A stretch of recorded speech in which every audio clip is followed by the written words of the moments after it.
Hola, muy buenas tardes. Es un placer acompañarlos en este Club de Prensa Conosur. Soy Hugo Vecino y estamos listos para atender las diferentes temáticas que pasan en esta parte del continente. Hoy vamos a estar hablando de diferentes temas. Tienen que ver con esa primer encuentro de 8 candidatos que se disputan la presidencia de Chile.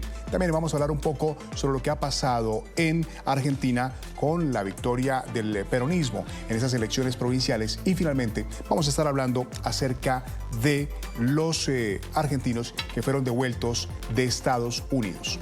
Arrancamos este club de prensa hablando de un tema específico, el de Chile, en donde el primer gran debate, ¿cierto? El primer gran debate presidencial estuvo marcado por ese fuerte choque entre José Antonio Kast y por la candidata oficialista Janet Jara.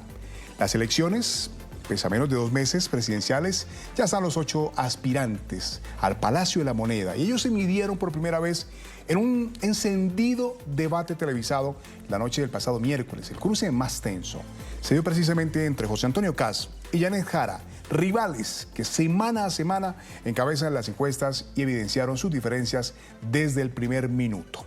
Seguridad, migración irregular y salida del estancamiento económico dominaron los temas de la discusión del debate.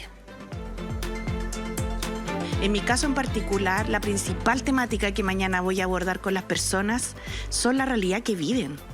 Que eso es lo que está ausente de este debate. ¿Qué es lo que les ocurre cuando no pueden llegar a fin de mes? ¿Cómo viven la angustia y la inseguridad? ¿Qué temor tienen para enfermarse porque caen en la absoluta pobreza? Entonces estamos en una sociedad en la cual los que estamos en política vamos conversando por un lado y lo que está viviendo la gente va pasando por otro. Sí, decir que los chilenos están preocupados de temas bastante más graves. Están preocupados de la crisis en seguridad, de la inmigración ilegal, de la crisis del desempleo, de la crisis de la falta de crecimiento, de la crisis de la salud, de la crisis de la vivienda, de la crisis de la educación. Nosotros tenemos que hacer un uso responsable y prudente siempre de todos los medios de comunicación y nosotros lo hacemos. Bueno, para hablar de estos temas y de este primer tema en este Club de Prensa Conosur, hemos invitado a Patricio Mouche, consultor político desde Buenos Aires, Argentina, que es un inmenso placer contar contigo el día de hoy, Patricio. ¿Qué tal? Buenas tardes, ¿cómo están? Un gusto estar en contacto con ustedes. Bueno, primero analizar un poco acerca de este primer debate presidencial. 8 candidatos que se presentan por primera vez, que están allí reunidos por primera vez. Yo quiero preguntarle, Patricio, ¿cuál es el análisis inicial que hace sobre este debate? ¿Quién ganó más puntos? ¿Quién los perdió? Y de repente, ¿quién avanzó más en ese partidor político que hay en este momento en Chile? Bueno, yo lo que estuve viendo un poco de afuera y con distancia, por supuesto, y eso me parece que está interesante destacarlo, decir, de las elecciones de Chile, pese a que nosotros estamos más involucrados con las de Argentina, lo que se ve un poco en esa dinámica es que se están empezando a encontrar algunas cuestiones en todas las elecciones y que es esto de el estilo acusador, ¿no? Que creo que es lo que marca el inicio del debate en Chile. Y es un poco lo que vi. Yo creo que se vio una clara polarización entre Jara y Kast, por supuesto, porque son los 2 candidatos que están en primer lugar, y cómo en todo caso Kaiser y Matei intentaban meterse en esta disputa. Yo estuve viendo algunos comentarios que decían, bueno, ¿por qué al principio del debate? ¿Por qué se largó de esta forma? Me parece que los 2 intentaron, estos 2 candidatos que por lo menos en términos electorales, están primeros en las encuestas, intentaron desde el inicio controlar el debate. Los resultados, por supuesto, cuando está polarizado así, hay opiniones diversas. Creo que cada uno llevó su tema y su agenda para empujar lo que vienen trabajando a lo largo de la campaña y que queda bastante todavía, ¿no? Sí, Patricio, precisamente con lo que usted acaba de mencionar, ahí estaba Evelyn Matei, que es la persona que aparece en el tercer puesto de las encuestas. Tenemos en el primer lugar a José Antonio Kast, que acumula cerca del 30%, luego iría Janet Jara con el 27, 28% en algunas otras encuestas, y Evelyn Matei, que estaría en el 14%, ¿no? 2 de las principales encuestas de los últimos días así lo colocan. Kast, Jara y Matei. Y Matei lo que hemos visto en este debate es que se mostró más conciliadora, más dispuesta al diálogo, más dispuesta a abandonar esa polarización que tiene el país. Podría decirse, Patricio, un poco que Matei fue la gran beneficiada de la noche, porque mientras Jara y Kass peleaban, ella tenía un discurso un poco más de conciliador, un poco más de unidad. ¿Qué piensas? Sí, podríamos decirlo, yo creo que cada uno fue a cumplir su estrategia. Uno cuando llega a un debate presidencial ya están las cosas bastante dadas, ¿no? O por la cercanía de la elección o por el avance de la campaña, y cada uno va a hacer su rol e intentar ocupar el espacio que le toca. Me parece acertado lo que vos destacás de la estrategia Matei, decir, si ellos dos están peleando, ¿cuál es el lugar que yo puedo ocupar acá? Si ellos dos empezaron el debate tratándose de mentirosos, creo que los primeros minutos, y ¿qué lugar tengo yo para meterme en esa discusión? Ninguno. ¿Qué puedo hacer? Destacar teniendo otra actitud. Pasó hace poco, perdón, digo, en el debate presidencial en Argentina en las últimas elecciones. Me parece que fue interesante en ese punto decir, bueno, tomo una estrategia diferenciadora porque en este ruido donde si se quiere están estos dos punteros, yo no me puedo meter, necesito destacarme de otra forma, más propia seguramente a su estilo. Bueno, vamos a ampliar este debate, vamos a ampliar este análisis, esta forma de ver las cosas sobre lo que está pasando en Chile después de ese debate presidencial en que 8 candidatos se vieron por primera vez cara a cara para plantear sus propuestas acerca de lo que proponen para el Chile que viene entre el 2026 y el 2030. Por eso también damos la bienvenida a Óscar Cáceres, es periodista legislativo y director de la agencia de noticias Veritas Capital. Pues, Óscar, gracias por estar con nosotros. Es un verdadero placer también contar contigo el día de hoy.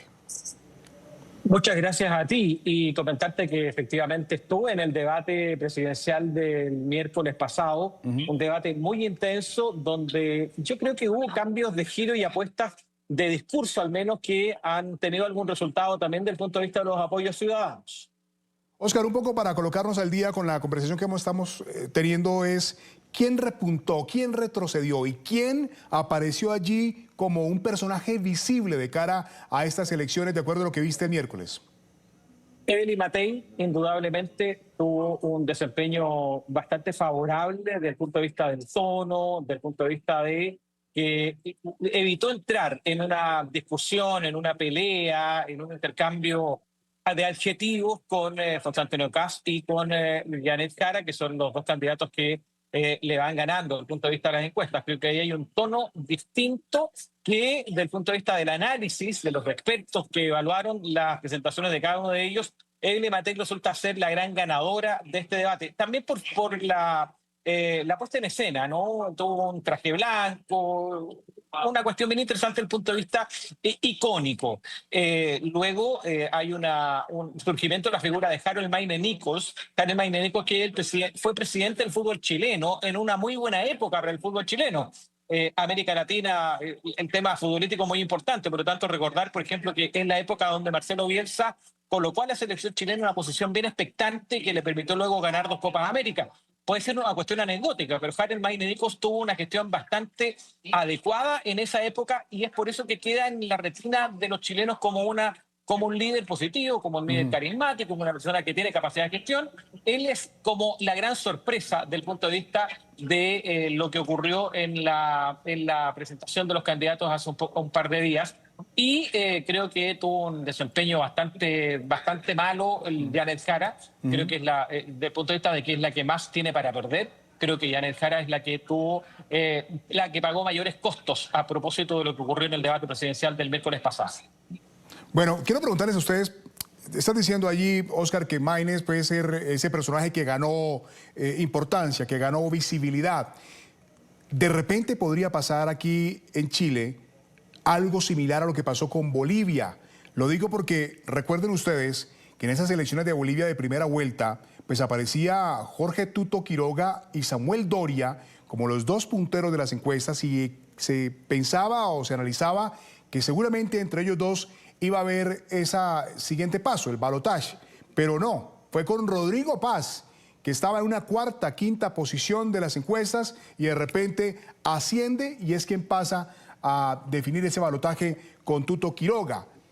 De repente podría haber allí algún personaje que pudiese saltar de manera mucho más visible, tal vez un Parisi, tal vez un Enríquez o Minami. ¿Qué piensan, Patricio? Sí, me quedo con dos cosas. Primero, lo que comentaba el colega, con los candidatos, siempre que entra un debate, los que están más parejos y tienen más foco, más atención, son los que más tienen para perder y el riesgo de cometer algunos errores. Una vez va al debate a financiar su estrategia, pero la puede poner en riesgo también. Eso es lo primero y que me parece interesante del debate que hubo en Chile. Y después, sí creo que hay espacios para estos candidatos. Bueno, Argentina tiene un presidente de estos candidatos que ya yo no lo llamaría outsiders, sino que se meten de costado y abruptamente en las elecciones nacionales, porque bueno, hay en general lo que estamos viendo que hay un clima de hartazgo, rechazo y una acumulación de factores en la sociedad que dan digamos, espacio para estos candidatos. Yo no descartaría, no. Sé que mi colega puede opinar mucho mejor que yo, por supuesto, conociendo la sociedad chilena. Sé que la sociedad chilena tiene otra dinámica que la argentina, pero tampoco me parece descartar algunas situaciones al respecto. Oscar, ¿y tú qué piensas? Nada es descartable. En política las sorpresas pueden ocurrir. Claro. Sin embargo, dada la estructura institucional de Chile, la estructura de los partidos políticos, a mí me parece que es bien improbable que un outsider como Carlos McMichael, por poner un ejemplo, lograse, por ejemplo, arrebatarle una posición para la segunda vuelta a Yanet Jara. Creo que lo de José Antonio Kast está bastante más claro. Ahí la sorpresa podría ser con Matei, que es la candidata de derecha, la otra candidata de derecha alcanzando a José Antonio Kast, pisándole los talones, por ahí podría, pero uno de los que están más atrás, de los que están quintos, sextos o séptimos, octavos, es bien difícil, no imposible, ¿ah? Y esto, por ejemplo, se esperaba una presentación de Franco Parisi que pudiese llegar y penetrar un poco más, porque tiene un discurso más conectado con la clase media emergente, como él señala, pero dada la evaluación post-debate, pareciera que no es el caso. Digo que es improbable, por ejemplo, que un outsider lo logre, porque finalmente Yanet Jara es la candidata a la continuidad del actual gobierno. El gobierno hoy día tiene un respaldo ciudadano cerca del 35%, sobre el 30%, por lo tanto es improbable que desde el punto de vista de esos apoyos duros, de los núcleos duros partidarios, se pudiese desplazar a Yanet Jara de ser la candidata que vaya a la segunda vuelta junto con el candidato de derecha, que puede ser José Antonio Kast o Evelyn Matei. Recordando que Evelyn Matei hace 8 meses iba primero en las encuestas y luego José Antonio Kast logró pasarla. Ese tipo de sorpresa sí, pero no un outsider como los que acabo de nombrar logrando esto. Es bien difícil, pero insisto, en política nada está escrito. Claro, y recordemos siempre que esas encuestas son la mirada en ese momento preciso en que se hizo la encuesta, pero todo puede cambiar de acuerdo a las últimas noticias, a las últimas novedades que se vayan presentando. Hablemos un poquito de esos primeros minutos del debate, Oscar, que estuviste ahí muy cercano a este evento. Tiene que ver con ese tire y afloje que hubo entre Jara y Kast, ¿no? Jara acusa a Kast del uso de bots en redes sociales para desprestigiarla tanto a ella como a Matei. Kast también le responde en varias ocasiones. Le dice incluso Jara que no le va a permitir a Kast que le llame mentirosa. ¿Qué decir? ¿Cómo se vivieron esos momentos de tensión allí en el panel en medio de esas primeras preguntas, de esos primeros minutos del encuentro? La verdad es que nadie se esperaba que el inicio del debate fuese con este nivel de confrontación, porque se colocan las primeras ideas sobre la mesa, empieza a calentar, digamos, el debate, pero nunca se esperó que el tono del inicio de este debate fuese en el tono que lo introdujo particularmente Yanet Jara. Hay que recordar que la víctima fundamental de los ataques ha sido por parte de... Y aquí hay una precisión, ¿no? Porque el bot es esa cuestión más bien automática, digital, que se genera a través de las redes sociales. Y aquí estamos hablando de personas con rostro, ¿ah? Por lo tanto, los vamos a llamar trolls para estos efectos, solo para cuidar el lenguaje como buenos periodistas que estamos aquí. Entonces, los ataques de los trolls han sido fundamentalmente hacia la figura de Evelyn Matei y de Yanet Jara. Y además... José Antonio Kast ha acusado a un hermano de Yanet Jara, que es periodista, que trabaja en Chilevisión, el medio que organizó el debate, de haber organizado un reportaje que dio a conocer precisamente cuáles son los trolls que están detrás de estos ataques. Y José Antonio Kast acusó que había sido una manipulación del medio liderada por el hermano de Yanet Jara. Por lo tanto, este tono, Yanet Jara lo salió a aclarar del primer momento y fue marcando también la tensión. El punto es que la tensión se mantuvo en el rostro de Yanet Jara durante todo el debate y no logró cambiar el eje de su puesta en escena, el eje de su discurso. Muy tensa estuvo Yanet Jara durante todo el debate, por lo tanto creo que eso también le pasó la cuenta, pero de que fue un momento de mucho conflicto. Yanet Jara, que además fue atacada también por Marco Enrique Ominami, que es el otro candidato de la izquierda. Por lo tanto, ella fue la que pagó el mayor costo, digamos, de ser la candidata más expuesta y, como decía al principio, la que más tiene que perder también del punto de vista de cuánto arriesga en un escenario como este. Se dejó afectar, ¿no? Y en este tema de la baraja de la mesa de jugadores, pues hay que mantener una cara de póker, ¿no? Y saber llevar la situación, que no es fácil. Se soporta mucha presión por parte de los candidatos en momentos como esos en los que son confrontados. Ahora que decías, Oscar, el tema de los trolls, para usar el término, quiero aportar también a esta discusión que en Colombia se usa el término bodegas, ¿cierto? Cuando se usan un grupo de personas que están allí atentas en redes sociales, seres humanos que a través de las redes sociales hacen comentarios despectivos o ataques contra algún candidato. Bodegas, ahí, simplemente a manera de aporte a la discusión. Dentro de los temas que se discutieron en este debate, pues salió el tema de la seguridad ciudadana, que es un tema que preocupa mucho a los chilenos en este momento. El tema de la legalización de armas. De hecho, hubo un momento en el que la panelista pregunta, ¿quién tiene armas aquí? José Antonio Caz dice, yo tengo uno, un revólver de 5 tiros. Y se hablaba de que no es con ese tipo de armas donde hay dificultades, sino con las armas que ingresan por la frontera, armas de largo alcance, que logran penetrar y que han aumentado pues la inseguridad en el país. De hecho, se habla de que el 52% de las armas que se incautan en Chile están registradas, las otras no se tienen ni idea. Este tema, Patricio, de la seguridad es un tema que tiene muy preocupados a los chilenos, porque han visto cómo han crecido los índices de homicidios, cómo han crecido los índices de robos.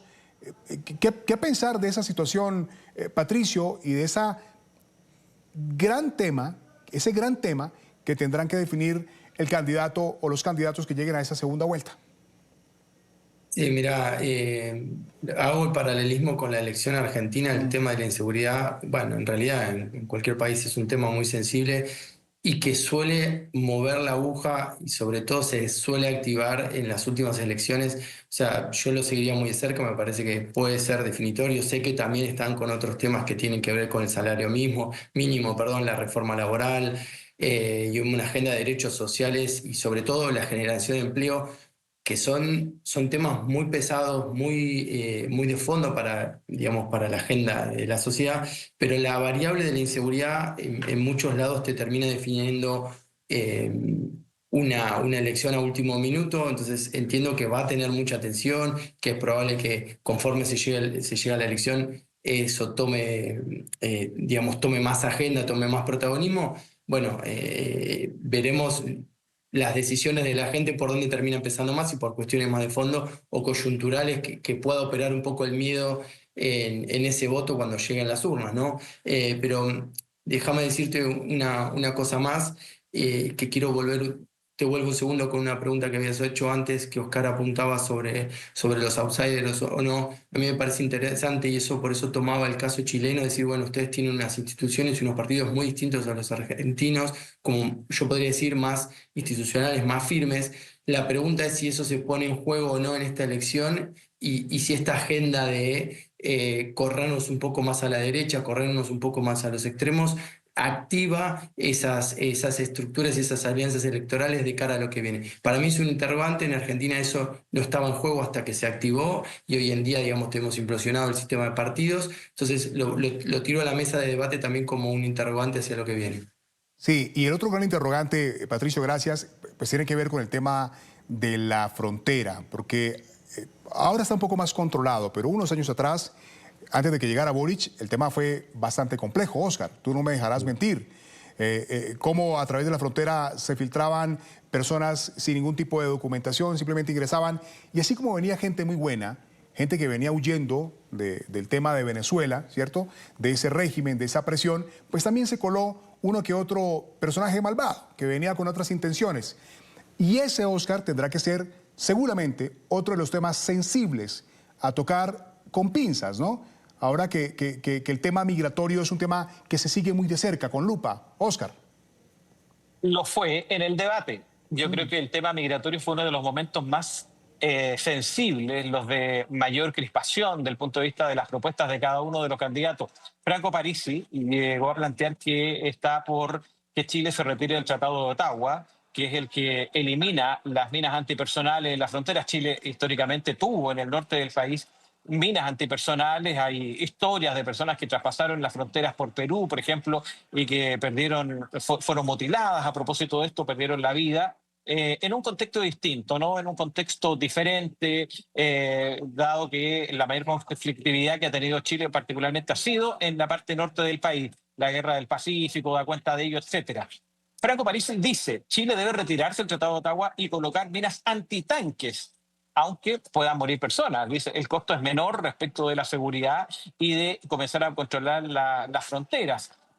Hay planteamientos de José Antonio Kast, que lidera las encuestas respecto de expulsiones inmediatas a los migrantes y aquellos que tienen condena, todos a una cárcel. En fin, esa parte del tono, aquí no hay matices, incluso lo plantea también Janet Jara. Derecha e izquierda, hay un sentido común respecto de que la oleada migratoria, las últimas oleadas migratorias fundamentalmente han generado un perjuicio desde el punto de vista de la seguridad pública. En Chile se han vivido situaciones de distintas a las que se han conocido históricamente, con un crimen más profesionalizado, porque es crimen organizado. Y eso da cuenta también situaciones tan graves como la vulneración de la soberanía cuando asesinaron a un ex militar venezolano en Chile, al teniente Ojeda. En fin, situaciones de esta naturaleza han marcado el debate. Ya fue duro en el primer debate y probablemente el desarrollo de la campaña en los 2 meses que quedan se va a mantener con la misma dureza y probablemente vamos a ver posiciones todavía más extremas. Sí, parece que será pues una carrera presidencial que marca una gran polarización en el país, ¿no? Por lo que está pasando. Pero obviamente hay muchas diferencias políticas, diferencias ideológicas, pero lo cierto es que el país tiene grandes temas de qué ocuparse en materia económica, de seguridad, de migración, de salud, en lugar de enfrascarse en esas discusiones que son los que finalmente terminan llamando la atención del debate y no las propuestas que hacen los candidatos. Serán 15.7 millones de chilenos los que están habilitados para elegir a su próximo presidente, que va a gobernar el país entre marzo de 2026 y marzo de 2030. Estamos con Oscar Cáceres y Patricio Mouche, nuestros analistas hoy en Club de Prensa Conosur. Ya regresamos. Continuamos en Club de Prensa Conosur y seguimos con más temas en Club de Prensa. En este Club de Prensa, atentos con ustedes. Ahora hablaremos de la contundente derrota electoral de Javier Milei en la provincia de Buenos Aires. Su partido, La Libertad Avanza, sufrió una dura caída en el distrito más poblado de Argentina y considerado un termómetro del poder político nacional. La oposición peronista se impuso en 6 de las 8 secciones electorales, quedándose con 34 bancas de diputados y senadores provinciales. Tras conocerse los resultados, el presidente Milei reconoció la clara derrota y aseguró que hará los ajustes necesarios. Sin ninguna duda, en el plano político, hoy hemos tenido una clara derrota. Esto va a dar lugar a un profundo análisis de los datos y naturalmente eso va a conllevar a una profunda autocrítica donde aquellas cosas en las que nos hemos equivocado las vamos a corregir. No hay opción de repetir los errores. De cara al futuro vamos a corregir todos nuestros errores. Muy bien, profundo análisis y profunda autocrítica es lo que dice Javier Milei luego de esta derrota electoral allí en la provincia de Buenos Aires. Quiero preguntarte, Patricio, ¿se equivoca o acierta Milei cuando dice que a pesar de la derrota electoral, el rumbo no se va a modificar, sino que se va a redoblar? Claro, analizan lo que hay que corregir, pero que el rumbo sigue igual. ¿Qué opinión te merece? Sí, lo primero que transmitió en esa noche donde estaba toda la atención, por supuesto, todas las cámaras puestas en él, es contradicción. Porque primero dice, vamos a modificar los errores y después vamos a afianzar lo que hicimos, vamos a profundizar lo hecho. Entonces, lo primero que hace es transmitir un mensaje equívoco y eso es un error porque confunde a la gente. Entonces, ¿va a profundizar lo que está haciendo o va a mejorar? O sea, ¿de qué lado? Y por lo mismo es un mensaje, me parece un poco confuso para los mercados. El ministro de Economía salió a tuitear en la misma relación que Milei, como diciendo vamos a profundizar lo hecho. Y creo que el mercado, una parte del mercado y de la gente le pide cambios para poder tener gobernabilidad y hacer lo que corresponde, y otra parte le está pidiendo profundización, no queda claro. En todo caso, me parece que no fue un acierto del todo, porque la gente claramente, y o sea, si uno analiza un poco la composición del voto de Milei, cierta erosión del voto tiene que ver con esta gente que está perdiendo porque no está encontrando una representación en lo que está haciendo. Entonces, sí o sí creo que debería mostrar un gesto de cambio o un guiño, como se suele decir a veces, a ese público que está perdiendo. Hablemos un poco del papel de Axel Kicillof, ¿no? El gobernador de la provincia de Buenos Aires. Oscar, y quería preguntarte a ti si con esta victoria de Kicillof toma vuelo su imagen, porque desde el peronismo, algunas facciones, se creería que Kicillof surge como una figura presidencial para recuperar el poder luego de Milei. ¿Cómo ves a Kicillof?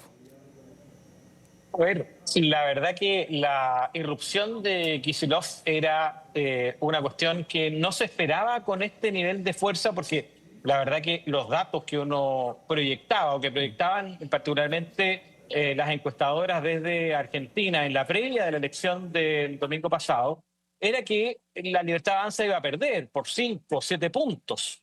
10 puntos era una cuestión dramática y sobre 13 puntos ya fue una catástrofe para el oficialismo argentino. Por lo tanto, incluso desde el punto de vista de las fuerzas kirchneristas, ¿no? La figura de Kicillof no era la apuesta principal. Pero con los datos del fin de semana claramente surge la figura de Kicillof, se podría convertir efectivamente en candidato presidencial. Y esta es la pregunta que nos hacemos desde muy lejos, ¿no? Patricio tiene el pálpito más directo, ¿no? Pero desde esta posición uno se pregunta, ¿es probable que el kirchnerismo vuelva a gobernar en Argentina después de todo lo vivido? Claro, los errores de Javier Milei son tan evidentes, han sido tan groseros también, grosero en el amplio sentido de la palabra, ¿no? No solamente desde el punto de vista de la conducción política, todo lo que tiene que ver con las cuestiones más bien de probidad, de transparencia, que han afectado tanto a Argentina durante tantos años, sino también en el debate, en el discurso, en el diálogo, en el trato hacia los adversarios políticos, incluyendo a la vicepresidenta argentina. Por lo tanto, si no hay camino de corrección, aquello que era improbable desde lejos, mirado de lejos, que el kirchnerismo volviera al poder, hoy día es más cercano porque surge la figura de Kicillof con la fuerza que le dan los datos electorales del pasado fin de semana. Sí, mire, después de la victoria electoral de Kicillof en la provincia de Buenos Aires, Kicillof dio una entrevista a un medio internacional también y tocaron el tema espinoso de Venezuela, ¿no? Porque para nadie es un secreto la cercanía que había con Cristina Fernández y el régimen de Maduro y todo lo que ha pasado en los últimos meses con relación a esa designación de Maduro como el líder del cartel de los soles. Pero Kicillof, en esa pregunta, cuando le indagan sobre el tema de Venezuela, dice que todos los países tienen la libre determinación de los pueblos. Entonces, Patricio, acá el tema de Venezuela seguirá siendo un tema espinoso porque pasa de ser un aliado de Argentina a un amigo indeseable, un amigo lleno de problemas. ¿Cómo ves que no haya claridad allí en este momento de lo que piensa Kicillof con lo de Venezuela, que es inocultable? Sí, yo lo que creo que ha intentado Kicillof con esa respuesta es no meter un tema en la campaña que pueda, digamos, abonar a la estrategia de Milei. Hoy es cierto lo que vos planteás de Venezuela, que ha sido un tema en la Argentina, es decir, vamos, lo que estaba instalado es vamos rumbo a Venezuela o no vamos rumbo a Venezuela. Llegó a ser la elección de Macri y parte de la campaña de Milei estaba eso.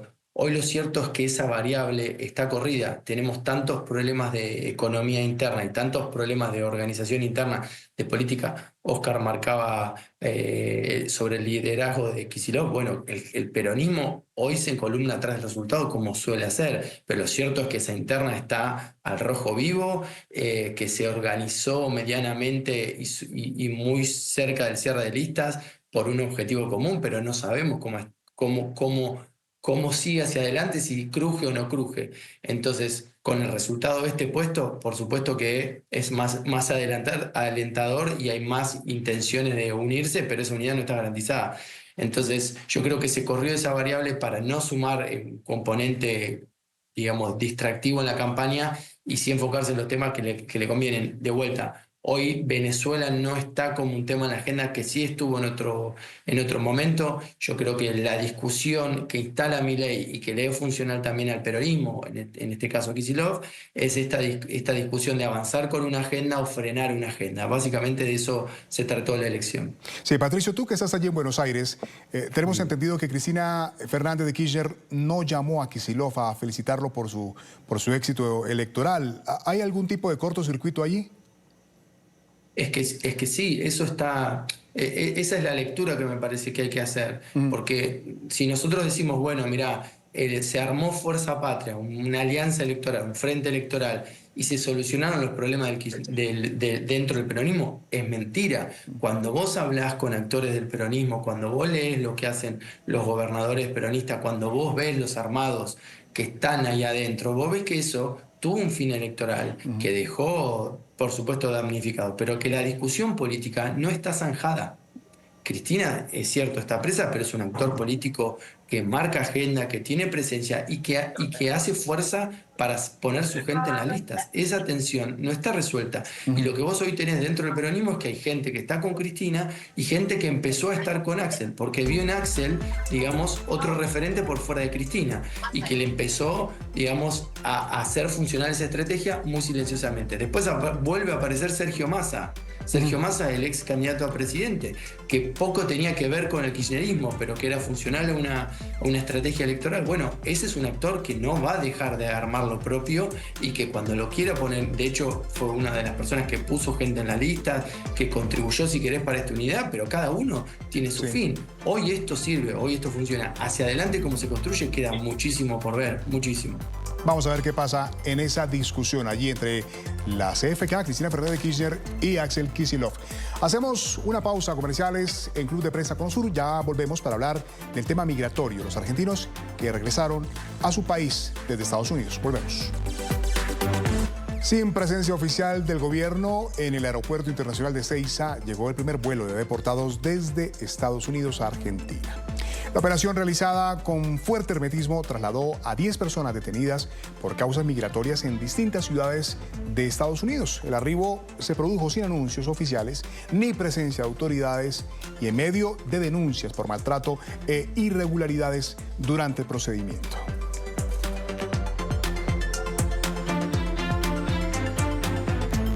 Patricio Mouche nos sigue acompañando en este Club de Prensa Conosur. Patricio, ¿se conocen algunos detalles sobre esas situaciones incómodas que pudieron haber vivido los migrantes argentinos a su regreso al país?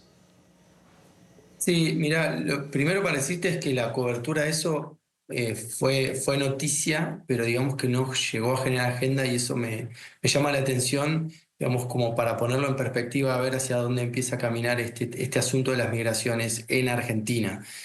De los 10, digamos, cuando llegó el avión con estos 10 migrantes, estas 10 personas, la verdad que más allá de ese día y de lo que se comentó ese día no pasó. Lo que pudimos ver es que de esas 10 personas, 5 no tenían antecedentes y de esos 5 que sí tenían antecedentes, algunos tenían algún delito más importante y el resto no. Los comentarios, por lo menos por lo que pude escuchar, lo que cubrió la prensa de vuelta, ya no hubo una cobertura tan amplia. Creo que estamos muy atravesados por este proceso electoral y como vos antes me comentabas lo de Venezuela, ahora me comentabas de migración, no logran permear en la polarización que tenemos muy, muy local. Pero lo que comentaban en todo caso estas personas, algunos eran que los habían tratado súper bien, otros que no. Era bastante diverso como, digamos, como los perfiles que llegaron a Argentina. Sí, Patricio, ¿por qué no hubo ninguna representación oficial? ¿Por qué no hubo autoridades recibiendo a esas personas? ¿Por qué esa ausencia? No sé, es llamativo, no hubo comentario al respecto, no hay opinión, digamos, no podría por lo menos decírtelo desde lo oficial por qué no se estableció esto. No hay en general como un posicionamiento o una declaratoria a la política migratoria de Estados Unidos, sí como hay con otras políticas que tiene Estados Unidos. Es sabido la relación que hay entre el gobierno nacional de Argentina y el gobierno de Donald Trump en Estados Unidos. Tienen mucha cercanía, pero al respecto no ha habido ninguna correlación de agendas con eso. Sí, Óscar Cáceres, también nuestro periodista que está invitado a nuestro programa de hoy. ¿Qué apoyos se le está dando por parte del gobierno argentino a esas personas que están regresando? Ya bien lo relataba Patricio, 5 de ellos tenían algún tema judicial, algún tema de récord criminal y otros 5 no tenían ninguna anotación. Pero ¿qué pasa con esas personas al llegar al país? ¿Cómo se les ayuda económicamente, psicológicamente? ¿Qué conoces sobre esto, Óscar? A ver, lo que ha ocurrido, porque esta experiencia la hemos vivido también en Chile con personas que han sido deportadas desde los Estados Unidos, y la verdad que el apoyo, y me parece que es lo que se ha establecido institucionalmente, es más bien del punto de vista jurídico legal, ¿ah? Yo no creo que haya o exista, al menos en el caso chileno, que vivimos esto hace pocas semanas atrás, un apoyo desde el punto de vista psicológico o económico.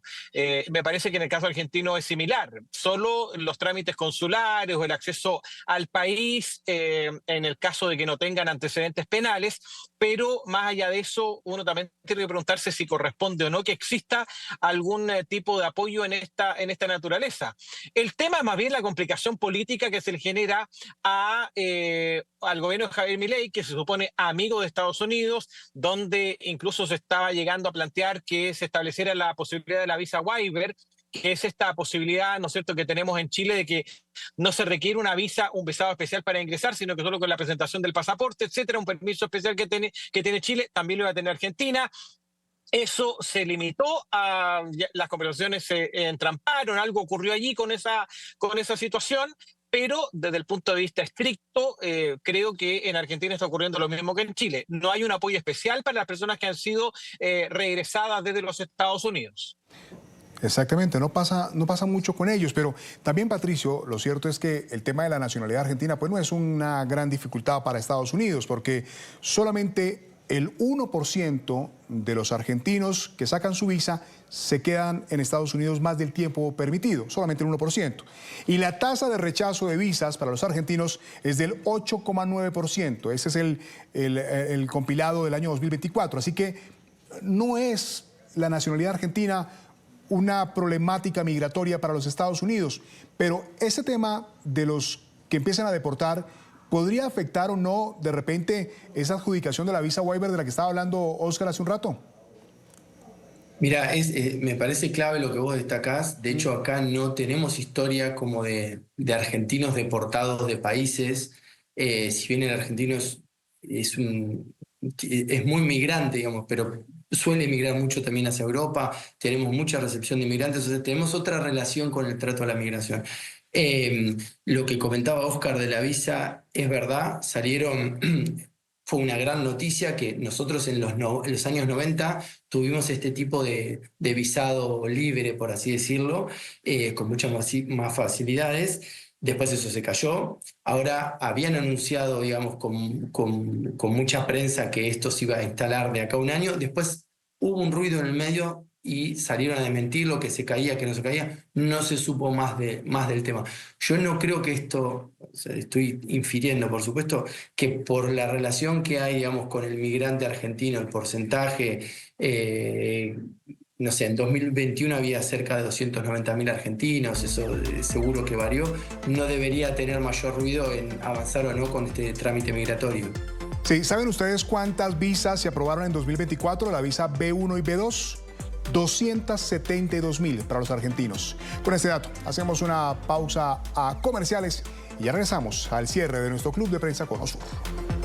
Lamentablemente se nos acaba el tiempo, pero quiero agradecerle a mis panelistas del día de hoy, a Patricio Mouche, consultor político, quien estuvo desde Buenos Aires, Argentina, y también nuestro saludo en Santiago de Chile a Óscar Cáceres, periodista legislativo y director de la agencia de noticias Veritas Capital. Muchas gracias a los dos por haber participado con nosotros. Ustedes sigan en la programación del Canal de las Américas. En tan solo unos segundos hacemos una actualización de las noticias más importantes de América Latina y el mundo.